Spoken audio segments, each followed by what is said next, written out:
다음 전화 감사합니다. 받아보도록 하겠습니다. 여보세요? 네. 네, 무슨 일로 전화 주셨나요? 딸 문제 때문에 전화했는데. 네, 어머님이 딸을 위해서 지금 뭔가 사연이 있으신 것 같은데 자세하게 좀 설명해 주세요. 2010년도에 결혼했는데 예, 아들 하나 낳았는데 네, 아직 무슨 그 부부 관계가 없다고 그러더라고요. 예, 그래가지고 이 부모 마음은 걱정이 돼서 예, 그러면 이혼을 하려냐고 물어봤어요. 네네, 딸한테. 예, 그랬더니 아직은 자기는 자식 때문에 그럴 생각이 없다 그러더라고요. 예, 예, 그래서 뭐 만약에 네. 그 이혼을 하게 되면 어떻게 되나 해서. 아, 그렇군요. 지금 아들이 하나 있는 상태고, 이 아들이 있으니까 따님은 이혼을 원하지는 않는 상태예요. 그리고 예. 어머님의 입장에서는 너무 안타까워서 이혼을 시키고 싶은데, 하긴 시키고 싶진 않은데 네네. 그 전에 이제 그 이혼하자 안 하자 그런 말이 나왔었나 봐요. 예. 그런데 그 딸은 아들을 자기가 키우고 네.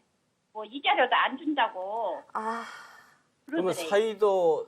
사이도 저 이혼에는 반대하는 건 입장인가요? 그 전에는 그 이혼하자 그랬어요. 사이는 그렇군요. 이혼하자.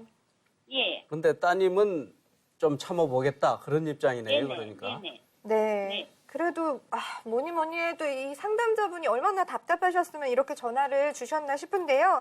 딸의 네. 행복이 가장 딸의 행복을 바라시는 거잖아요. 그래서 전화한 겁니다. 예, 그러면 위자료랑 뭐 양육비를 줄 수 있는지 뭐 이런 게 궁금한 것 같은데 지금 김영주 변호사가 이런 문제를 잘 해결하거든요. 말씀 네. 나눠보세요. 네, 안녕하세요. 김영주 변호사입니다. 예, 안녕하십니까. 예, 안녕하세요. 예. 일단 좀 전에 그 따님과 사위분이 부부 관계가 없다고 말씀하셨잖아요. 지금 7년째입니다. 7년. 그러면은 2010년도에 결혼해서 아들 하나 낳고 나서 그 이후로 전혀 부부 관계가 없다는 말씀이신가요? 그렇답니다. 그래요. 그러면 따님과 사위분이 각방 쓰고 계시나요? 그런 걸로 알고 있습니다. 각방 쓰는 걸로. 예. 그러면 그 부부 관계 없는 기간 내내 각방을 쓰고 있는 건가요?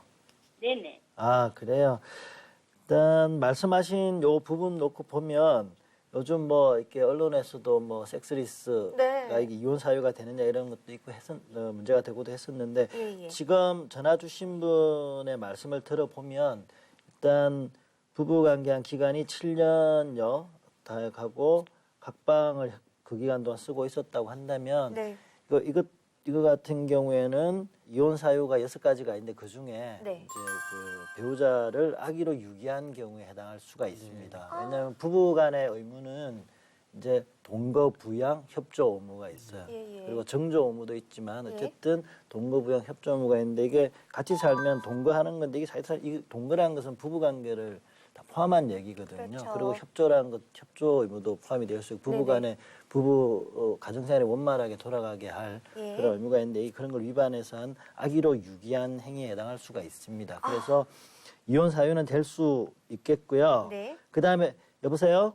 네네. 예, 그리고 이제 걱정하시는 게 따님이 아들을 좋아하는데 이게 뭐 지난번에 앞에 얘기할 때는 사위도 이혼할 생각이 있다고 하는데 그 따님하고 사이에 누가 아들을 키우고 양육비를 어떻게 하나 이런 데 조금 다툼이 있으셨나 봅니다. 예, 그렇습니다. 예, 지금이라도 뭐 사위께서 정상적으로 부부 관계를 하고 아들 키우고 잘 사시면 좋을 텐데 네. 만약에라도 앞으로 그러실 상황이 아니라고 한다면 지금 말씀하신 걸로 봐서는 이혼 사유에 이런 해당할 수 있을 것 같습니다. 그래서 이 사건 같은 경우에는 따님이 생각하시는 이혼을 했을 경우에 위자료 부분이나 그다음에 네네. 누가 아들을 키울 건지 아들을 키우면 그 양육비는 누가 부담할 건지 네. 그리고 그 전제로 향후 나중에 아들에 대해서 친권자가 누가 될 건지 하는 요 부분들은 이혼이 문제되면 대부분 세트로 문제됩니다. 근데 여기에다 하나 덧붙이는 게 재산 분할 이게 껴서 다 세트로 문제가 가는 거거든요.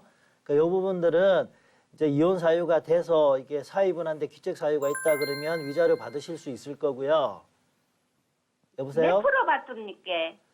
아, 그 위자료는 그렇게 많지는 않습니다. 근데 제가 여기서 뭐 방송에서 얼마라고 말씀드리긴 못한데, 이게 뭐 생각하시기 위자료 자체가 금액이 많지는 않고요. 네. 예, 그렇게 생각하시면 되고, 이제, 그럼 지금 부부 생활한 지 한 7년 정도 되는 거네요. 결혼한 지가. 예, 네네. 예, 7, 8년 되시는 것 같은데, 그럼 기간 동안 사셨으면 혹시라도 뭐 그 기간 동안에 전세 보증금이나 또는 뭐 집을 샀으면 집, 뭐 등등이 있으면 재산 분할 하실 수도 있고요. 네. 그 다음에 자녀 문제 같은 경우에도 이제 따님이 아들을 꼭 키우고 싶으시면 키우기 위해서는 경제적인 능력이 있어야 되거든요. 경제적 능력이 있나요? 혹시 직업 같은 거 있나요, 따님이? 없습니다. 아, 그러면 경제 생활은 어떻게 하세요? 사이가 돈은 줍니다. 아, 그러니까 가정의 그 가게를 움직이는 거는 사위분이 벌어오는 돈으로 하고 있으시네요. 네네. 예, 그럼 이런 상황이면 경제적인 자녀를 양육할 경제적 능력이 전혀 안 되면 그 따님이 그 아들을 양육한다고 장담할 수가 없어요. 그러니까 우리 사회에서는 아직까지 그 엄마가 자식을 키우는 게 좋다고 생각을 하시는데 그러려고 하면 일단 먹고 살아야 되지 그쵸. 않습니까? 그런 네. 문제가 있어서 예. 이제 이거는 법정에서 사위께서 굳이 아들을 키우겠다라고 놨으면 좀 다툼이 있을 것 같습니다. 사위를 잘 설득하셔서 네. 이제 원만하게 부부 관계를 유지하면서 사시도록 하시고, 근데 이 상황에서 따님도 더 이상 못 버티겠다라고 하시면은 제가 방금 말씀드린 상황 하시면은 일단 이혼 사유는 됩니다. 되는데 누가 키울 것인가의 문제에 있어서는 따님이 지금 직업이 없는 상황에서 경제 활동을 할 수가 없기 때문에 네. 그 부분은 제가 뭐라고 말씀드리기가 좀 어려울 것 같습니다. 네. 알았습니다. 예, 상담자분 얼마나 답답하셨으면 저희한테 이렇게 전화를 주셨을까요? 원만히 해결되시길 빌게요.